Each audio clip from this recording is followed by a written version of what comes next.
Services physician, Dr. Jacob Sinkoff. Hey. Welcome back. Yeah, thanks for having me. Good afternoon. Yes, thanks for taking the time out of a busy schedule. Yeah. Usually I'm here in the morning, so I'm lucky I'm fitting in between meetings, and worked out perfect. Nice. So. Well, one thing I know you're excited about is the approaching opening of your second IEP location here in Jackson. Yeah, so I think our grand opening is May 20th in the old Finley's, right by Walmart, affectionately known as the Walmart parking lot. Yeah. So, every time I pass by, I've made great progress. It's looking good, and yeah, we're excited to have it open. That's going to be very convenient for the people that have emergencies at Walmart. Yeah. Yes. And there's a pharmacy, I think, right in that Walmart too. So once you're done, you can go pick up your prescriptions, and I don't know. It's like get a kickback from Walmart for all the pharmacy business will be. Well, the first location on East Michigan Avenue across from American One, hugely successful. Yeah. Yep. Is this designed to take the load off? We're probably a little bit. Yeah. It's busy there, and obviously we want, with use of online, scheduling, people can just go right online, schedule their appointments. But our goal is timeliness, so yeah, there's definitely a need. Someone might, by going online, see, oh, I can get in faster over here. Yeah, and you can even schedule your day around it because they're timed appointments. So if you want to go in at 2:30, so you can sign up for the 2:30 appointment and get seen. So there will definitely be more of those available timed appointments with the second site. So we're excited for that, and maybe expanding into occupational health a little bit with some more room and stuff like that is a possibility too. So it's just we've been so busy at our one site. Yeah, and it's come a lot further than this photo. This is, I think, from a couple weeks ago. Yeah. And it looks almost done now. Yeah, I drove past it yesterday, so the exterior looks just about done. It looks like they left the patio out there too. Are you going to have a patio? I don't know. Where the old Finleys, they used to have the outdoor seating and that little patio. That's right. Have a little break area if they put a little picnic table up there. So. Well, I was disappointed there was a smokehouse that was on site that you took down. Yeah. Could do barbecue. Yeah. All right. Every season brings its new list of threats. We're getting to the end, hopefully, of the respiratory illnesses. Outside, though, we'll be seeing. Yes. Yep. At least within the hospital. We're still seeing a few flu cases, a few RSV cases even still, but much decreased. With the warm weather, people are being outside, not as concentrated, and a lot of the people that have had those viral illnesses kind of have that built-up immunity. So we're starting to see the flu season, RSV season kind of peter out, which is good.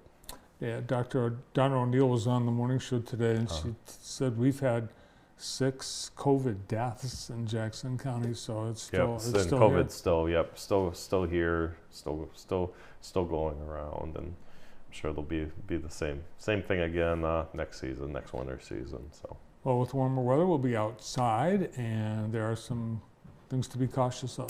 Yeah, the ticks are already out. They've been out for weeks, actually. Found a couple on my own kid, dog all the time. So.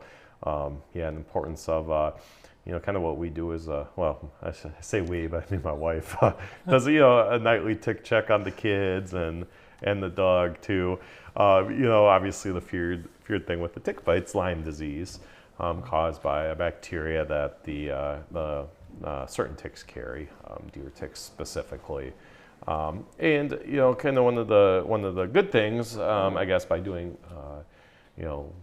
nightly tick checks is for that disease, that bacteria that get transmitted from the tick to the human. The tick has to be attached for a certain period of time. Generally, they say at least 48 hours. So if you do nightly tick checks, you'll never get that far along. But deer ticks, especially that transmit the Lyme disease, are very small. So it makes it difficult to see them, of course. Kids must love being pawed over just before bedtime. Yeah, exactly. Yeah. If you're one good time is if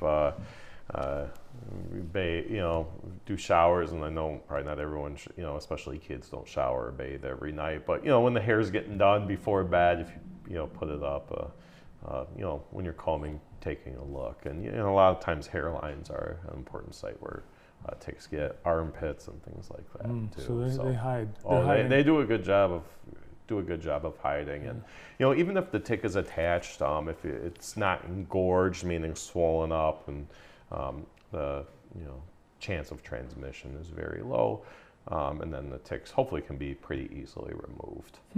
If they've been on there for a while, they're a little bit more difficult, and sometimes can't get fully removed. But just remembering to grab right at the base of your skin and at the head, and try to get everything.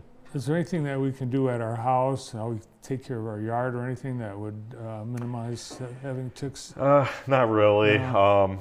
They're kind of a little bit of everywhere. Definitely when you're in the woods, fields, they seem to be more prone to, as opposed to just yards. But a lot of times if you have pets, they're running around the woods, they'll get off on the pets and on you too. So a lot of times, people will get them and have no idea how they got a tick. And it's like, I haven't been outside, or anything like that. You can still.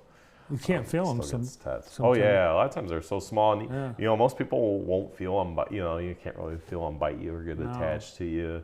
A lot of times you can feel them crawling too, but it's they're no. My wife hates them, so which is good because she'll checks the kids every night. So, but with the pets, they're on the pets quite a bit. So. Measles. We have had 5 cases in Michigan, and it's typically not a fatal disease, but unfortunately people have died this year. Kids. Down in, I think Texas, where the mortality's been, I think, two cases in Texas. And I was just reading an article about the most recent one was up in Ingham County even, so getting very close to home, was in a 1-year-old. It's doing well, thank goodness. And kind of highlights the need for vaccines, because there's a lot of unprotected children where the vaccine, and I don't know if you read the article or had talked about it, the child is actually vaccinated the day before, and it's the first dose. So after the first dose, generally you're only about 93% susceptible to getting it, which is why the second dose is recommended. But even after you get the first dose, it takes a couple weeks before the antibodies have fully built up. So obviously having the vaccine the day before, your body hasn't had a chance to fully develop antibodies, so still at risk. And obviously children that are less than 1 that haven't had a chance to get the vaccine are at very high risk, and they're a vulnerable population. So you actually do get some immunity as a newborn if the mother's been vaccinated, if mom's been vaccinated too. And usually those antibodies will be in the neonate for a couple months too. So that's, for mothers out there that aren't vaccinated, the big push to get vaccinated, because provides some immunity to the newborn for a couple months. And I don't think a child can be vaccinated until they're 1. Correct, yep. And the reason being is you need the immune system to develop where they'll be able to respond to that type of vaccine, where if you gave it earlier, the immune system isn't built up enough where it can't respond to produce antibodies. And it's a lifelong, if you get the 2 series of lifelong vaccines, you won't have to get re-immunized. Those antibodies will stay in your body. Forever. Wow. So. And we thought as a country that we had eradicated it. I think it was declared eradicated actually at one point in the 2000s. So just like it's highly, highly contagious. So they started with the vaccine, I believe, kind of fully recommended in 1963, and they had said that if it was almost like the chicken pox, where if you didn't have the vaccine but you were born between 1957, they said pretty much everyone had received it, and because once you've had the measles, you kind of always have the antibodies, and they said people probably didn't need to get vaccines because it was so widespread that everyone would get it, and then you'd have lifelong immunity. Must be everyone. When I was a kid, must be everyone got it. Yeah, and it's like a similar thing with the chicken pox is. Everyone would get the chicken pox. We were just having this discussion. I was at work yesterday with the residents, is which of them had chicken pox or which of them had the vaccine, because I mean, honestly, I haven't seen chicken pox since I was a kid, and I had chicken pox. And yeah, I think our interns are starting to be the first group of, people that have had the vaccine and not actual chicken pox. So, which was good, because having chicken pox, I remember, wasn't fun. Oh, we were tough when we were kids, weren't we? Yeah, and they used to, the old chicken pox parties where it's like, because you always want that, I had 2 younger sisters at the time, and you might as well have, if everyone was going to get it, families were just like, you might as well get them at the same time. Right, they had chicken pox parties, measles parties. Yeah, because they knew everyone was going to get it in the summertime whenever they were not in school or whatever. But yeah, and there was complications from having chicken pox too. My sister almost had to have surgery for chicken pox, actually. She what? Almost had to have surgery. No. Yeah, she got one of the complications of chicken pox.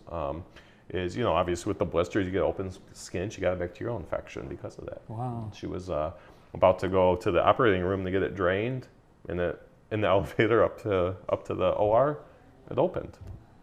So she didn't need surgery. So that was good. A Christmas miracle. Yeah. I don't think it was. It might have been around Christmas. I don't know. I can't remember. I was a kid, but.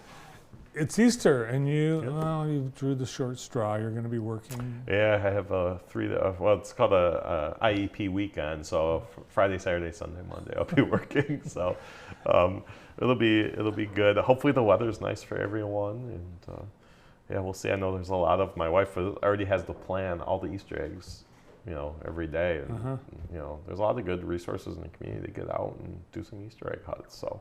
Yeah. I think we have the Jackson College planned. I think they have an Easter egg hunt. I don't know. My wife has the list, so I'm not thinking about it because I'm not going to be there and don't want to be sad. So, what kinds of things do you see in the ER or at urgent care on a holiday like Easter? Easter, probably not a ton for Easter. It's not one of the good holidays like 4th of July where you get the fireworks and things like that.